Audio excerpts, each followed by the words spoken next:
Shalom saudara pendengar saudara rohani yang dikasihi Tuhan Yesus Kristus.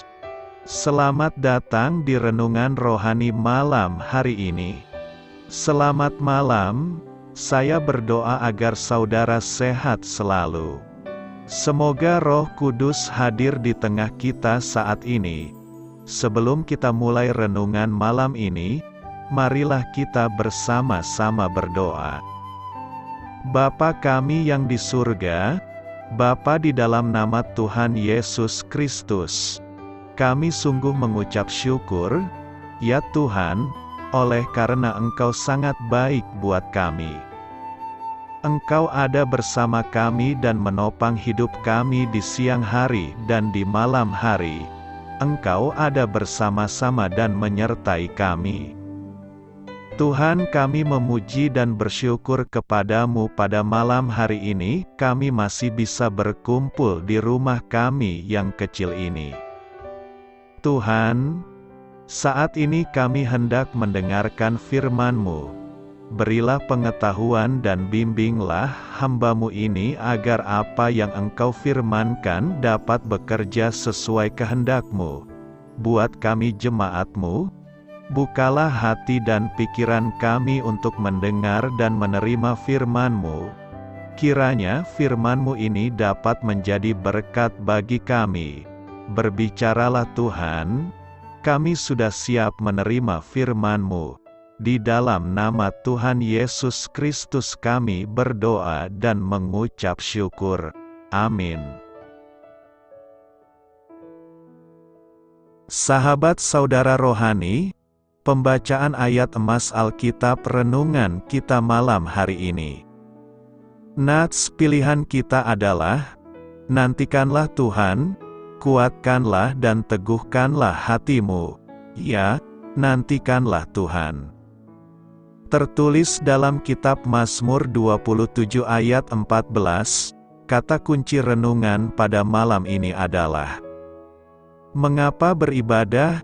Dan bacaan kita pada malam ini terambil dari kitab Mazmur 27 ayat 1 sampai dengan ayat 14. Dari Daud, Tuhan adalah terangku dan keselamatanku. Kepada siapakah aku harus takut? Tuhan adalah benteng hidupku. Terhadap siapakah aku harus gemetar? Ketika penjahat-penjahat menyerang aku untuk memakan dagingku, yakni semua lawanku dan musuhku, mereka sendirilah yang tergelincir dan jatuh. Sekalipun tentara berkemah mengepung aku, tidak takut hatiku. Sekalipun timbul peperangan melawan aku, dalam hal itu pun aku tetap percaya. Satu hal telah kuminta kepada Tuhan, itulah yang kuingini, diam di rumah Tuhan seumur hidupku, menyaksikan kemurahan Tuhan dan menikmati bait-Nya, sebab Ia melindungi aku dalam pondok-Nya pada waktu bahaya, Ia menyembunyikan aku dalam persembunyian di kemah-Nya, Ia mengangkat aku ke atas gunung batu. Maka sekarang tegaklah kepalaku, mengatasi musuhku sekeliling aku. Dalam kemahnya aku mau mempersembahkan korban dengan sorak-sorai, aku mau menyanyi dan bermazmur bagi Tuhan. Dengarlah, Tuhan, seruan yang kusampaikan, kasihanilah aku dan jawablah aku. Hatiku mengikuti firman-Mu, carilah wajah-Ku, maka wajah-Mu ku cari, ya Tuhan. Janganlah menyembunyikan wajah-Mu kepadaku, janganlah menolak hamba-Mu ini dengan murka. Engkaulah pertolonganku, janganlah membuang aku dan janganlah meninggalkan aku, ya Allah penyelamatku. Sekalipun ayahku dan ibuku meninggalkan aku, namun Tuhan menyambut aku, tunjukkanlah jalan-Mu kepadaku, ya Tuhan, dan tuntunlah aku di jalan yang rata oleh sebab seteruku. Janganlah menyerahkan aku kepada nafsu lawanku, sebab telah bangkit menyerang aku saksi-saksi dusta, dan orang-orang yang bernafaskan kelaliman. Sesungguhnya, aku percaya akan melihat kebaikan Tuhan di negeri orang-orang yang hidup. Nantikanlah Tuhan, kuatkanlah dan teguhkanlah hatimu. Ya, nantikanlah Tuhan. Terambil dari kitab Mazmur 27 ayat 1 sampai dengan ayat 14. Topik dari ayat emas renungan kita adalah, siapa yang Anda sembah akan menentukan menjadi apa Anda kelak. Mari kita mulai renungan malam kita. Untuk memulai hal baik, serahkanlah segala sesuatu hanya kepada Tuhan. Mari kita mulai segmen kisah inspiratif. Mengapa kita perlu beribadah di gereja? Sebagian orang berkata bahwa hari Minggu adalah kesempatan untuk bangun siang, sarapan dengan santai, dan berbincang-bincang dengan keluarga. Selain itu, juga makan siang dengan teman-teman atau menikmati piknik dan bermain dengan anak-anak. Jadikan hari Minggu hari yang berbeda dan santai. Demikianlah saran sebagian orang. Tapi jangan buang waktumu dengan pergi ke gereja pada hari Minggu. Ibadah, siapa yang butuh ibadah? Kita semua membutuhkannya. Kita butuh ibadah karena kita adalah makhluk-makhluk unik yang segambar dengan Allah. Kita diciptakan untuk melakukan kehendak Allah, dan kita tidak akan dapat mencapai tujuan bila tidak membangun hubungan yang benar dengan Dia. Dengan beribadah kita akan lebih mudah mencapainya, karena kita memfokuskan diri kepada Tuhan.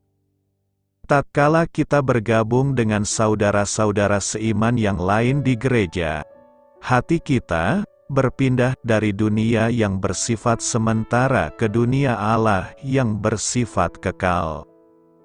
Menurut William Temple, saat beribadah hati nurani kita dihidupkan oleh kekudusan Allah, pikiran kita diisi penuh oleh kebenaran Allah, imajinasi kita dibersihkan oleh kemuliaan Allah, hati kita dibuka untuk menerima kasih Allah, dan kehendak kita dipersembahkan untuk tujuan Allah. Dengan demikian, kita dibantu untuk mencapai tujuan, yakni menjadi serupa dengan Allah. Mari kita ambil keputusan bahwa setiap hari Minggu kita akan selalu berada di gereja dengan hati yang siap untuk beribadah kepada Tuhan.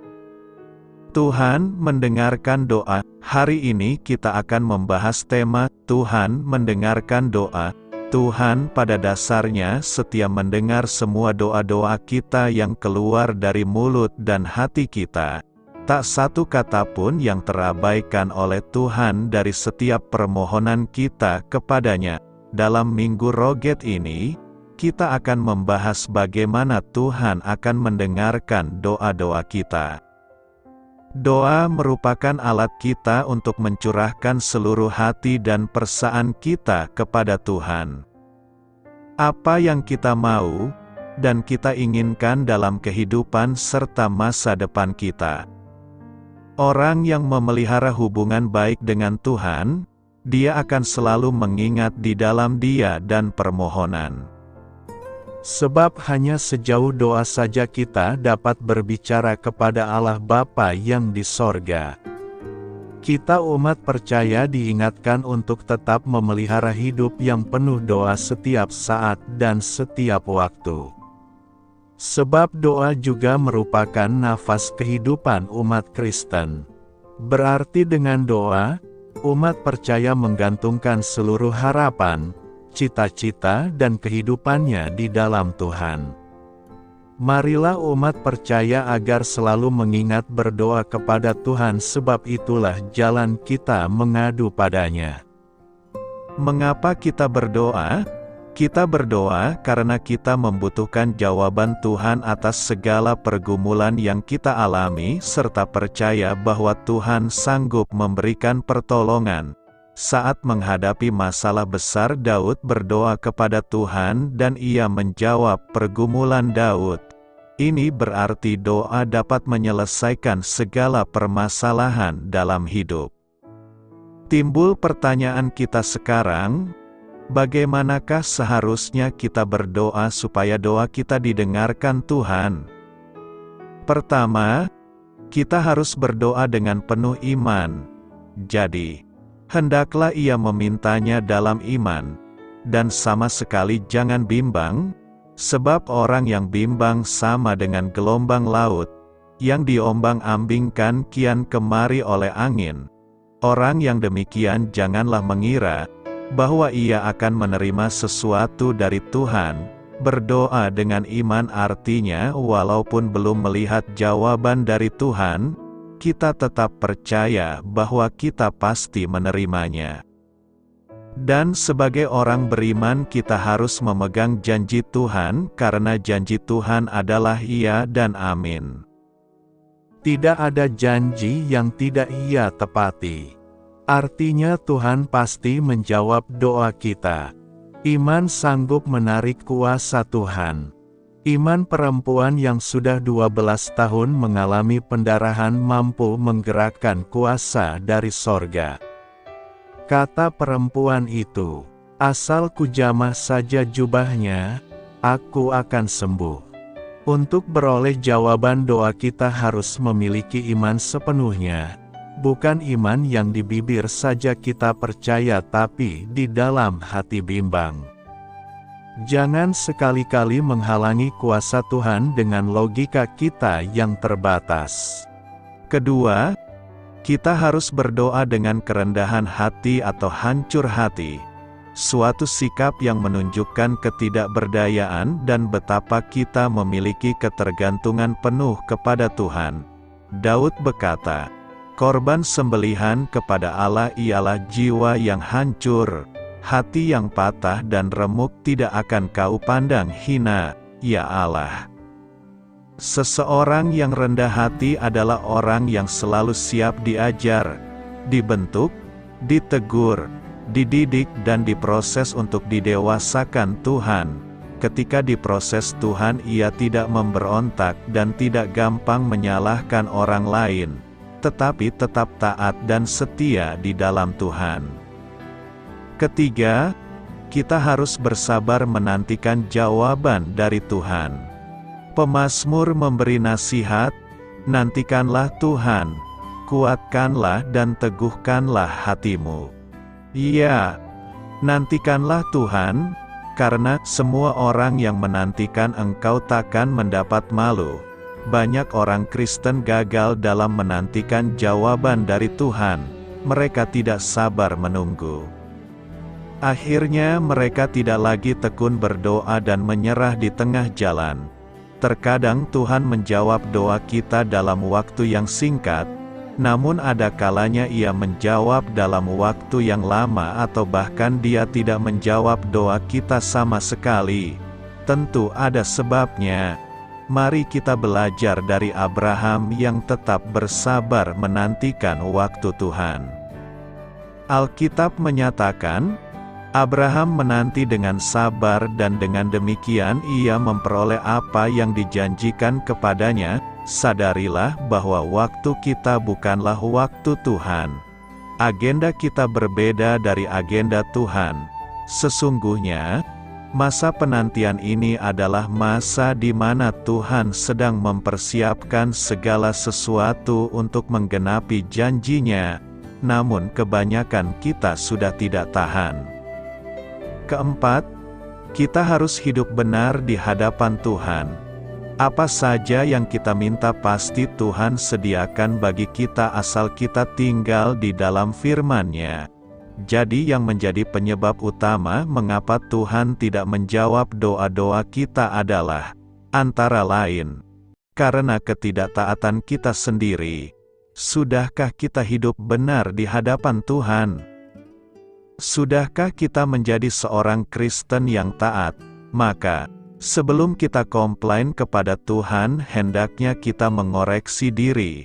Alkitab menulis, "Sesungguhnya, tangan Tuhan tidak kurang panjang untuk menyelamatkan, dan pendengarannya tidak kurang tajam untuk mendengar. Tetapi yang merupakan pemisah antara kamu dan Allahmu ialah segala kejahatanmu, dan yang membuat dia menyembunyikan diri terhadap kamu, sehingga ia tidak mendengar, ialah segala dosamu. Kelima, kita harus hidup adil di hadapan Tuhan. Ketika ada ketidakadilan dalam hidup kita, maka doa kita akan ditolak. Kita harus adil atau seimbang dalam 3 hal, yakni a. Adil untuk perkara kehidupan jasmani dan rohani. Dalam kehidupan jasmani dan rohani kita haruslah seimbang. Keseimbangan dan keadilan itu ialah, tetapi carilah dahulu kerajaan Tuhan dan kebenarannya, maka semuanya itu akan ditambahkan kepadamu. Kehidupan rohanilah yang menjadi prioritas utama kita. Kehidupan jasmani kita terbatas dan tetap prioritaskan kepada rohani. Perhatikan kehidupan rohani kita, karena itu yang akan kita bawa dan jalani sampai di kekekalan. B. Adil tentang kepentingan, dan janganlah tiap-tiap orang hanya memperhatikan kepentingannya sendiri, tetapi kepentingan orang lain juga. Jemaat mula-mula sangatlah luar biasa, diajarkan serupa dengan Kristus dan mereka sangatlah adil pada poin kedua ini. Kepentingan pribadi dan juga memperhatikan kepentingan orang lain. Kekristenan cuma 2 kata, terang dan garam. Jadilah berkat dan adil untuk kepentinganmu dan kepentingan orang lain sehingga kita benar-benar menjadi the real Christian. Kepentingan kita dan sesama harus dipikirkan secara serius. Tujuan orang Kristen menjadi terang dan garam, memperhatikan orang lain, memberkati orang lain, mengasihi orang lain.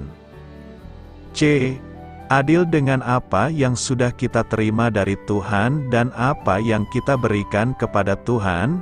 Adil dalam hal persembahan. Sebab segala sesuatu adalah dari Dia, dan oleh Dia, dan kepada Dia. Bagi Dialah kemuliaan sampai selama-lamanya. Kasih setia Tuhan, keselamatan yang Dia berikan, tidak akan pernah kita dapatkan dari siapapun. Perhatikan persembahan apa yang kita berikan untuk Dia. Tuhan memperhatikan dan mendengar doa kita. Namun prosesnya Tuhanlah yang menentukan. Bukan artinya Tuhan diam dan tidak mendengar jika jawaban Tuhan atas doa kita tidak seperti yang kita harapkan. Masa penantian atas jawaban doa itu adalah masa di mana Tuhan sedang bekerja atas doa kita dan juga masa Tuhan mempersiapkan diri kita menerima apa yang akan diberikannya. Doa akan memastikan bahwa setiap hari-hari yang kita lalui tidak terlepas dari rancangan Tuhan, bukan pada rancangan kita. Kehadiran Tuhan dalam hidup kita bukan seperti kantung ajaib Doraemon. Tuhan itu bukan berhala pemuas nafsu kita, tetapi melalui ketekunan dalam doa kita semakin memiliki keintiman dengan Tuhan. Doa akan tetap memastikan kita selalu hidup bersama dengan Tuhan. Doa akan menempah kita menjadi pribadi dalam rancangan Tuhan. Karena itu, yakin dan percayalah bahwa Tuhan mendengar semua doa-doa kita. Aman dalam perlindungan Allah. Tema khotbah yang akan kita renungkan, aman dalam perlindungan Allah. Manusia di dunia ini selalu berusaha mencari rasa aman. Namun, tidak ada tempat yang betul-betul aman selain berlindung dalam naungan Tuhan yang Maha Tinggi dan Maha Kuasa. Dalam Mazmur 27 ini, kita akan belajar betapa amannya tinggal dalam lindungan Tuhan yang Maha Tinggi dan Maha Kuasa. Dalam Mazmur ini, pemazmur menggambarkan perlindungan Tuhan bagaikan terang dan benteng. Jika Tuhan menjadi terang dan benteng kita, maka kita akan aman dari segala gempuran musuh kita. Dalam Mazmur 27 Daud menyatakan bahwa ada banyak tantangan yang datang dari mana saja yang mungkin terjadi dalam kehidupan orang percaya. Tantangan itu bisa datang dari orang-orang di sekitar yang berniat jahat untuk menjatuhkan dan menghancurkan kita. Masalah atau persoalan yang sedang terjadi dan kita alami, ditinggalkan oleh orang-orang terdekat dan yang kita kasihi. Orang-orang yang iri dengki yang berusaha memfitnah kita dan masih banyak lagi. Sikap dalam menghadapi semua itu adalah harus tetap percaya kepada Tuhan dan terus bertekun mencari Dia. Melalui Mazmur ini, kita juga belajar menghadapi pergumulan dengan melakukan nyanyian sukacita. Mengapa? Karena pemazmur mengimani bahwa segala ancaman dan kebutuhan hidup ini akan diatasi oleh Tuhan sendiri.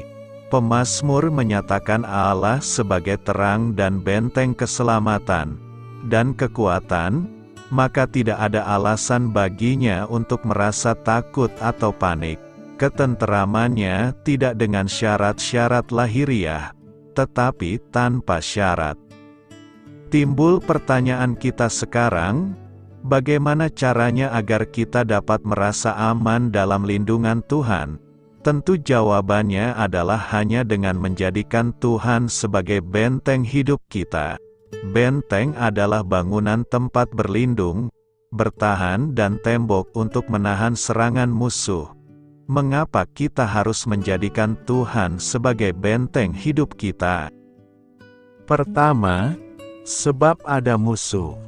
Ketika penjahat-penjahat menyerang aku untuk memakan dagingku, yakni semua lawanku dan musuhku, mereka sendirilah yang tergelincir dan jatuh.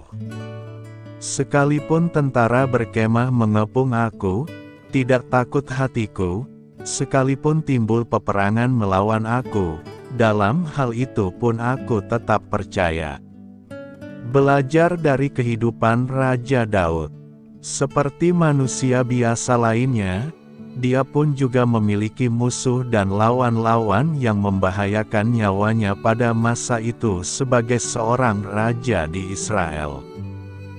Daud dikhianati dan hendak dibunuh oleh anaknya sendiri, Absalom, pengikut-pengikutnya, bahkan ia juga ditinggalkan oleh ayah dan ibunya. Selain memiliki musuh dan lawan, Daud juga memiliki kesulitan-kesulitan dari yang paling kecil sampai yang paling besar sekalipun. Seperti halnya Raja Daud, kita pun yang hidup pada masa sekarang juga memiliki musuh, yakni si jahat yang siap untuk membunuh kita bahkan ketika kita ada dalam kandungan ibu kita, dan musuh kedua kita adalah orang-orang dengan maksud jahat. Namun satu hal yang pasti, Tuhan berjanji kepada kita bahwa senjata mereka tidak akan berhasil untuk menghancurkan kita, sebab Ia yang akan menghalau semua hal buruk itu dari hidup kita. Dialah benteng hidup kita. Kedua, agar mendapat perlindungan, Daud merindukan rumah Tuhan. Sebab di dalam rumah Tuhan, perlindungan Tuhan nyata. Dengan kata lain, kita dapat berkata bahwa dalam rumah Tuhan, sebenarnya kita sedang ada dalam perlindungan Tuhan. Wujud rumah Tuhan dalam hidup kita adalah tempat atau situasi di mana Tuhan hadir dan berkuasa. Kita memberikan otoritas penuh kepada Tuhan untuk berkuasa atas hidup kita.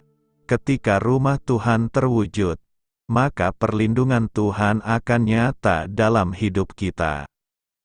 Kristuslah yang menjadi bait Allah, tempat hadirat Allah bagi kita. Di dalamnya kita tahu bahwa meskipun kita dihancurkan, harapan kita akan dunia yang baru tidak sirna. Tetapi pada umumnya, jika kita diserang, bukannya kita akan hancur, melainkan harga diri kita yang terancam. Makin kita berlindung pada Kristus, makin kita akan menyadari bahwa di dalam Dia kepala kita akan tetap tegak. Sekalipun kita difitnah atau diremehkan, hal itu semestinya didukung dan dikuatkan dalam persekutuan, yang juga merupakan bait Allah atau tempat hadirat Allah. Ketika kita membawa persembahan syukur atau pengakuan percaya kita atas perlindungan Tuhan, harga diri kita dikuatkan oleh dukungan saudara-saudara kita berdasarkan Allah sebagai terang, keselamatan dan benteng hidup kita. Ketiga, sebab ada kemenangan, maka sekarang tegaklah kepalaku, mengatasi musuhku sekeliling aku.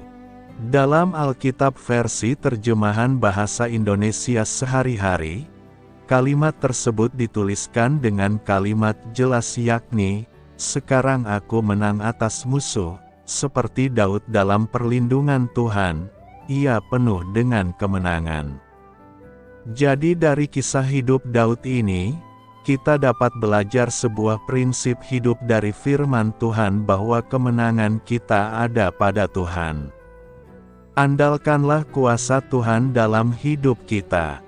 Pertanyaan lain yang kita gali adalah apa-apa saja tanda dari orang yang menjadikan Tuhan tempat perlindungannya yang aman. Ada beberapa tanda-tandanya, yakni: pertama, selalu terkoneksi dengan Tuhan. Penulis kitab Mazmur terkait dengan hidup yang selalu terkoneksi dengan Tuhan dalam pimpinan Roh Kudus, menulis, orang yang duduk dalam lindungan yang maha tinggi dan bermalam dalam naungan yang maha kuasa akan berkata kepada Tuhan, tempat perlindunganku dan kubu pertahananku, Allahku, yang kupercayai. Jadi, tanda hidup orang yang menjadikan Tuhan tempat perlindungannya yang aman ialah bahwa ia selalu memiliki kerinduan untuk dekat dengan Tuhan melalui doa, persekutuan pribadi, memuji dan memuliakan Tuhan, membaca dan merenungkan firman Tuhan, serta selalu taat melakukan firman-Nya dalam totalitas hidupnya. Kedua, selalu punya keberanian iman menghadapi tantangan hidup. Segala sesuatu yang buruk bisa saja menimpa kita dan kita tidak dapat menghindar dari semua keadaan yang buruk tersebut. Walaupun kita sebagai umat Tuhan, bukan berarti kita terluput dari tantangan, ancaman dan gangguan dalam hidup kita. Tuhan tidak pernah berjanji bahwa ketika kita menjadi umat-Nya, kita bebas dari tantangan kehidupan. Namun, Tuhan berjanji bahwa Dia ada bersama dengan kita, memberikan dukungan rohani bagi kita, sehingga kita keluar sebagai pemenang atas semua problema kehidupan yang kita hadapi dan alami. Tuhan berjanji bahwa Dia selalu melindungi, membela dan membawa kita kepada kemenangan lepas kemengan. Ketiga, selalu mendapat pertolongan dan pemberkatan dari Tuhan. Penulis kitab Mazmur terkait dengan selalu punya kasih kepada Allah dan sesama, menulis demikian, sungguh, hatinya melekat kepadaku, maka aku akan meluputkannya, aku akan membentenginya, sebab ia mengenal namaku. Bila ia berseru kepadaku, aku akan menjawab, aku akan menyertai dia dalam kesesakan. Aku akan meluputkannya dan memuliakannya.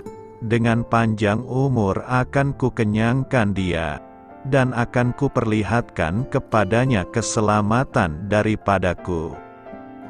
Berdasarkan penjelasan di atas, maka kita menemukan bahwa alangkah beruntung dan berbahagianya kita yang senantiasa menjadikan Tuhan tempat perlindungan yang aman dalam hidup di bumi ini. Dikatakan demikian, karena ada jaminan yang pasti dari Tuhan Allah, kita Sang Pemilik, Pemberi dan Pemegang kendali kehidupan kita. Karena itu, teruslah berlindung kepada Tuhan sebab perlindungannya membuat hidup kita aman dan tentram. Apa artinya Tuhan akan mengabulkan keinginan hatimu? Mazmur 37 ayat 4 mengandung janji yang besar, bergembiralah karena Tuhan, maka Ia akan memberikan kepadamu apa yang diinginkan hatimu. Ayat ini mengajak kita untuk memiliki hubungan yang sangat intim dengan Tuhan. Saat kita bergembira di dalam Dia, Dia akan mengabulkan keinginan hati kita. Untuk sepenuhnya menghargai janji ini, kita harus meninjau konteks langsungnya, mengungkap maknanya, dan menerapkannya dalam kehidupan kita. Mazmur 37, yang ditulis oleh Raja Daud, merupakan renungan puitis tentang kebenaran Allah dan pemenuhan janji-janjinya. Mazmur ini secara khusus membahas pergumulan yang dihadapi oleh orang benar di dunia yang didominasi oleh orang jahat. Terlepas dari pergumulan ini, Daud mendorong para pembacanya untuk percaya kepada Tuhan dan berbuat baik. Dalam konteks inilah kita menemukan janji di ayat 4 bahwa Allah akan memberikan kepadamu apa yang diinginkan hatimu. Untuk memahami janji dalam Mazmur 37 ayat 4, pertama-tama kita harus mengkaji makna bersukacita akan Tuhan. Kata kegembiraan mencakup arti kegembiraan, kepuasan, dan kepuasan yang mendalam.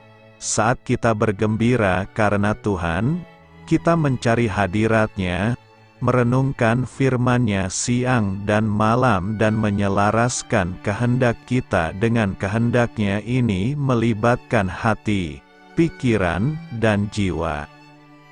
Ketika kita bergembira di dalam Tuhan, kita akan mengalami perubahan radikal dalam keinginan kita. Dengan kata lain, kita tidak lagi menginginkan hal-hal yang egois dan berdosa. Sebaliknya, kita akan menginginkan buah roh, kasih, sukacita, damai sejahtera, kesabaran, kemurahan hati, kebaikan, kesetiaan, kelemah lembutan, dan pengendalian diri. Dan, ketika kita menginginkan hal yang sama seperti yang Tuhan inginkan bagi kita, permintaan kita akan dikabulkan. Janji dalam Mazmur 37 ayat 4 tidak berarti bahwa Tuhan adalah jin kosmik yang mengabulkan setiap keinginan sesaat atau permintaan egois. Sebaliknya, janji tersebut menunjukkan adanya transformasi yang pasti di dalam hati kita ketika kita semakin mendekat kepadanya. Tanggapan Allah terhadap kesukaan kita kepadanya ada dua. Pertama, Dia membentuk dan membentuk hati kita untuk menyelaraskan kehendak kita dengan kehendak-Nya. Melalui pekerjaan Roh Kudus, kita dibersihkan dari sifat mementingkan diri, kesombongan, dan keinginan yang tidak benar. Saat kita mendekat kepadanya, keinginan kita akan mulai mencerminkan keinginannya bagi kita, mencerminkan kebaikan dan kebenarannya. Kedua, Tuhan akan mengabulkan keinginan yang sesuai dengan kehendak dan kemuliaan-Nya. Ini tidak berarti bahwa setiap permintaan akan dikabulkan. Sebaliknya, keinginan hati kita akan terpenuhi dengan cara yang mencapai tujuannya bagi hidup kita. Tanggapan Allah terhadap kesukaan kita kepadanya mungkin tidak selalu sesuai dengan harapan kita atau terjadi dengan segera, jalannya lebih tinggi dari jalan kita, dan waktunya berada di luar pemahaman kita. Dia bahkan mungkin menggunakan penundaan atau pengalihan untuk memurnikan keinginan kita dan memperkuat iman kita kepadanya. Saat kita menantikan Tuhan menjawab permintaan kita, kita dapat percaya bahwa waktunya selalu tepat. Mazmur 37 ayat 4 mendorong kita untuk bersukacita dalam Tuhan dan menyelaraskan keinginan kita dengan kehendak-Nya yang sempurna. Saat kita memupuk hati yang menemukan sukacita, kepuasan, dan kepuasan di dalam Dia. Dia akan mengubah hasrat kita untuk mencerminkan tujuan-tujuannya. Meskipun pemenuhan keinginan kita mungkin tidak selalu sesuai dengan harapan kita, kita dapat percaya pada kesetiaan Tuhan. Dengan menerima janji dalam Mazmur 37 ayat 4, kehidupan kita menjadi ditandai dengan terpenuhinya keinginan-keinginan yang membawa kemuliaan baginya. Apa artinya menantikan Tuhan? Dalam Mazmur, Amsal, dan banyak kitab lain dalam Alkitab, kita menemukan perintah untuk menantikan Tuhan, seperti yang ini. Tunggulah Tuhan, miliki keberanian, dan Dia akan menguatkan hatimu. Tunggu, kataku, pada Tuhan. Kebanyakan terjemahan modern menggunakan tunggu Tuhan. Bagi pembaca bahasa Inggris, gagasan menantikan Tuhan mungkin tampak seperti sebuah latihan yang pasif. Namun jika dipelajari lebih dekat akan terungkap bahwa hal tersebut bukanlah hal semacam itu. Kepercayaan yang sabar dan penuh keyakinan kepada Tuhan adalah inti dari nasihat untuk menantikan Tuhan. Seluruh Mazmur 27 adalah doa memohon pertolongan kepada Tuhan. Ini dengan indah menggambarkan arti menantikan Tuhan. Sepanjang baris-baris Mazmur yang fasih, Daud mengungkapkan iman yang sejati dan kepercayaan yang berani kepada Tuhan, berdasarkan pada pengharapannya yang penuh keyakinan bahwa Tuhan akan menyelamatkan dan menyelamatkannya di saat-saat sulit. Pertama, kita melihat bahwa kita dapat menantikan Tuhan dengan percaya kepadanya. Daud mengungkapkan keyakinannya yang besar kepada Tuhan, yang merupakan terang, keselamatan, dan benteng pertahanannya. Kepercayaan dinamis seperti ini melenyapkan rasa takut dan putus asa. Apabila orang jahat maju menyerang aku untuk memangsa aku, maka musuh-musuhku dan lawan-lawankulah yang akan tersandung dan jatuh. Sekalipun tentara mengepung aku, hatiku tidak akan takut, walaupun pecah perang melawan aku. Sekalipun demikian aku tetap yakin. Kita dapat menantikan Tuhan dengan mencari Dia. Daud menyampaikan kepercayaannya kepada Tuhan dengan rindu untuk bersamanya, bersekutu di hadirat Tuhan dan beribadah di bait-Nya. Satu hal yang kuminta kepada Tuhan, inilah yang kuingini, diam di rumah Tuhan. Sepanjang hidupku, untuk memandangi kemurahan Tuhan dan mencari Dia di bait-Nya. Di kediaman Tuhan, sambil memuji dan menyembah Tuhan, Daud merasa aman dan tenteram. Karena pada hari kesusahan Dia akan menjaga aku tetap aman di kediaman-Nya. Dia akan menyembunyikan aku dalam naungan kemah suci-Nya dan menempatkan aku tinggi di atas batu. Kemudian kepalaku akan ditinggikan di atas musuh-musuh yang mengelilingiku. Di kemah suci-Nya aku akan berkorban dengan sorak-sorai. Aku akan menyanyi dan membuat musik bagi Tuhan. Kita dapat menantikan Tuhan melalui doa, seperti yang dilakukan Daud dalam pengharapan yang sangat besar akan pembebasan. Daud memohon hikmat, petunjuk, dan perlindungan kepada Allah, dengan keyakinan penuh bahwa ia akan melihat kebaikan Tuhan di negeri orang-orang hidup.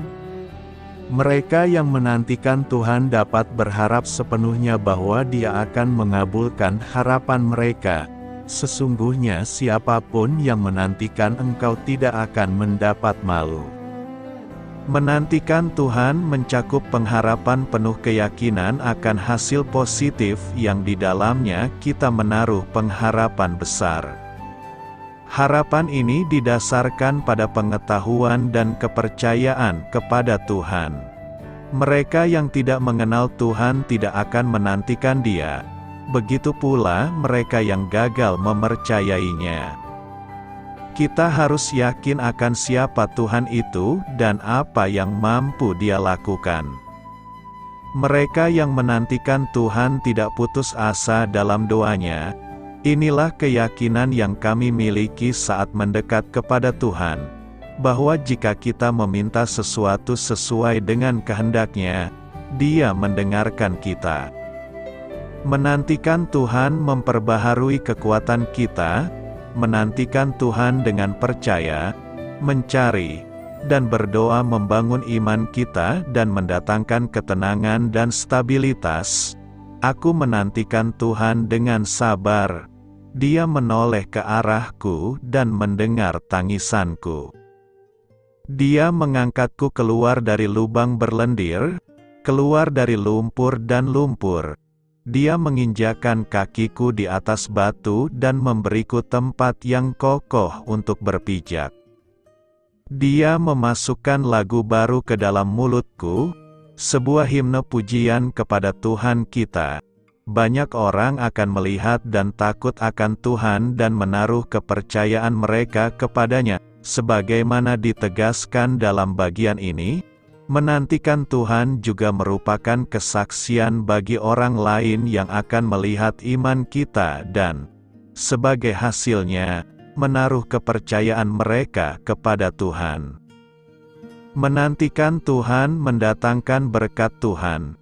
Sejak zaman dahulu tidak ada seorang pun yang mendengar, tidak ada telinga yang melihat, tidak ada mata yang pernah melihat Tuhan selain Engkau, yang bertindak atas nama orang-orang yang menantikan Dia. Kadang-kadang kita mungkin merasa seolah-olah Tuhan tidak melihat atau mendengar kita, bahwa Dia tidak menjawab doa-doa kita. Pada saat-saat seperti ini, kita dapat menaruh iman dan kepercayaan kita sepenuhnya kepada Tuhan yang hidup. Kita dapat menantikan Tuhan dengan penuh harap, mengetahui bahwa Dia menyertai kita dan mengendalikan hidup kita. Dia akan melakukan apa yang telah Dia janjikan. Dia akan menyelamatkan dan menyelamatkan kita. Dia selalu bekerja untuk kebaikan kita. Bahkan ketika kita tidak merasakan Dia, melalui kesabaran, keberanian, kepercayaan aktif, pencarian, dan doa, kita dapat belajar untuk menantikan Tuhan. Tuhan adalah terangku. Mazmur 27 ayat 1 berkata, Tuhan adalah terangku dan keselamatanku, kepada siapakah aku harus takut? Tuhan adalah benteng hidupku, terhadap siapakah aku harus gemetar? Pernyataan Daud pada nas hari ini menarik untuk kita simak. Bagi Daud, Tuhan adalah terang dan keselamatannya. Terang dalam pemahaman orang Israel pada masa itu melambangkan kehidupan dan keselamatan. Kata ini digandengkan langsung dengan keselamatan, sehingga memperkuat gambaran bahwa Tuhan adalah sumber keselamatan bagi Daud. Pertanyaannya adalah, apa yang dimaksud dengan keselamatan di sini? Apakah itu berarti Daud percaya bahwa Tuhan telah menebus dosanya dan menganugerahkan hidup yang kekal? Bagi kita umat Kristen, tentu kita meyakini keselamatan yang dianugerahkan Allah melalui Yesus Kristus. Namun Daud lahir jauh sebelum Yesus dan dia menulis sebelum datangnya Sang Juru Selamat. Keselamatan seperti yang kita yakini sekarang bukanlah pokok ajaran dalam agama Yahudi masa itu. Keselamatan yang dimaksudkan Daud adalah keselamatan yang bersifat fisik. Ini menjadi jelas kalau kita lanjutkan bacaan ini sampai akhir bait puisi ini di ayat ketiga. Daud menggambarkan keselamatan itu datang di tengah penjahat-penjahat yang menyerangnya dan bahkan ketika tentara berkemah mengepung dia. Agaknya keyakinan iman ini datang karena pengalaman hidup yang nyata bersama Tuhan. Kalau kita baca 1 Tawarikh, kita temukan bahwa Daud memang betul-betul diselamatkan Allah dari berbagai mara bahaya dalam berbagai peperangan yang dipimpinnya. Tepatlah kalau Daud menyebut Allah sebagai benteng hidupnya, karena memang demikian caranya memandang dan mengalami keselamatan dari Allah. Mazmur 27 yang kita baca hari ini mengajak kita mengamati kehidupan Daud. Daud mengawali mazmurnya dengan keyakinan bahwa Tuhan adalah terang dan keselamatannya. Tuhan juga adalah benteng hidupnya, sehingga tidak ada musuh yang menakutkannya. Daud selalu merindukan kehadiran Tuhan dalam hidupnya, saat ia boleh mendekat kepada Tuhan dan menyaksikan kemurahannya dan menikmati bait-Nya. Saat masalah datang, Daud dapat berseru kepada Tuhan, mencari wajah-Nya, memohon pertolongan-Nya, tuntunannya dan perlindungannya dan melihat kebaikan-Nya. Mazmur ini diakhiri dengan ajakan kepada orang percaya untuk mencari dan menantikan Tuhan. Di tengah kehidupan yang umumnya dipenuhi berbagai pergumulan dan kekhawatiran, belajarlah untuk mengandalkan Tuhan, mempercayai Dia sepenuhnya sebagai sumber pertolongan dan keselamatan kita. Belajarlah untuk semakin mendekat kepadanya, semakin mengenal Dia, selalu mencari kehadiran-Nya, sehingga saat masalah datang, Anda dapat dengan penuh keberanian datang kepada Dia untuk memohon pertolongan-Nya dengan keyakinan bahwa Anda akan melihat kebaikan-Nya. Tuhan dapat kita andalkan dalam segala keadaan. Kalau begitu, apa maksud dari ayat ini bagi kita saat ini? Kita tidak mengalami perang seperti Daud dan semoga tidak pernah perlu mengalami perang.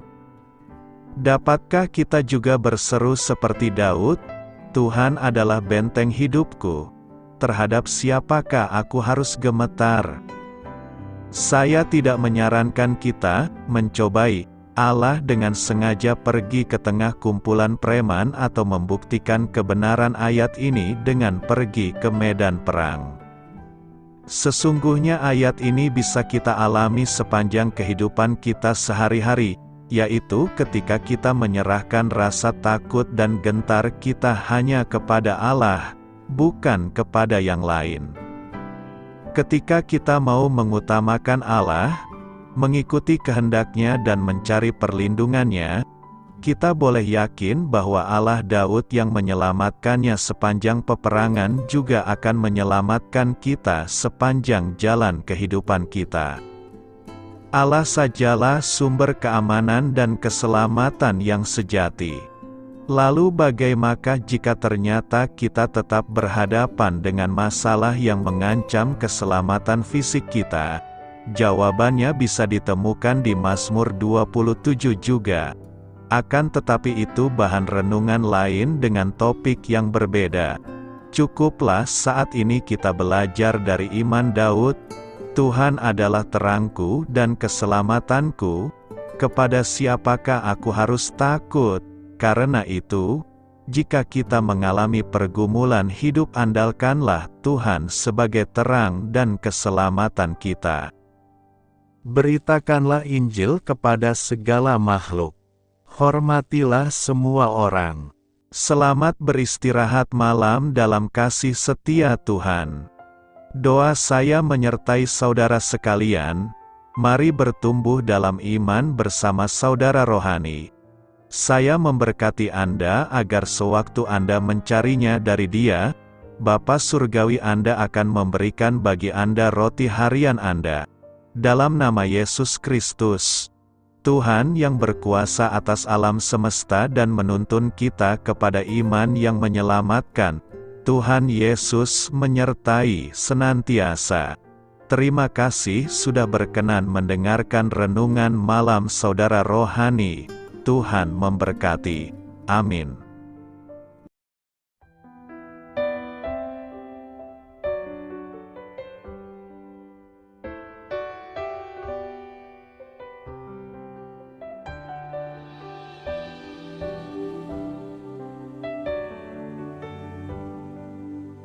Marilah kita renungkan, sahabat saudara rohani, demikianlah renungan firman Tuhan malam hari ini.